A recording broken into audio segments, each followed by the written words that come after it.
পালং শাক সেদ্ধ করে জলটা চিপে বার করে দিয়ে মিক্সিতে পিষে নিন। এবার বেটে নেওয়া পালং শাকের মধ্যে চিলি ফ্লেক্স, রসুন বাটা, কর্নফ্লাওয়ার ও চিনি দিয়ে ভালো করে মেখে নিন। এবার সেদ্ধ করা ডিমের গায়ে কাট লাগিয়ে নুন মিশিয়ে নিন। তারপর পালং শাকের মিশ্রণ দিয়ে ডিমের গায়ে ভালো করে কোট করে নিন। এবার ফ্রাই প্যানে সাদা তেল ও ঘি দিয়ে ভালো করে গরম করে নিন। এবার পালং শাকের কোট করা ডিমগুলো তেল ও ঘিয়ের মধ্যে ছেড়ে উল্টে পাল্টে ভালো করে ভেজে তুলে নিন। এবার প্যানের মধ্যে যে অবশিষ্ট তেল ও ঘিটা রয়েছে তাতে এলাচ, লবঙ্গ, দারচিনি, গোলমরিচ ও পেঁয়াজ কুচি ছেড়ে দিন। সঙ্গে আদা ও রসুনের পেস্ট, হলুদ, জিরে, ধনে ও কাশ্মীরি লঙ্কার গুঁড়ো দিয়ে দিন। তারপর অল্প করে জল দিয়ে মশলা ভালো করে কষিয়ে নিন।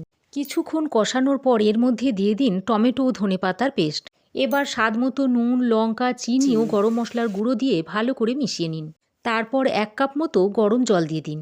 জল মশলার সঙ্গে ভালো করে মিশিয়ে নিয়ে ডিমগুলো কাট করে গ্রেভি ফুটে গাঢ় হয়ে এলে ডিমগুলো দিয়ে দিন।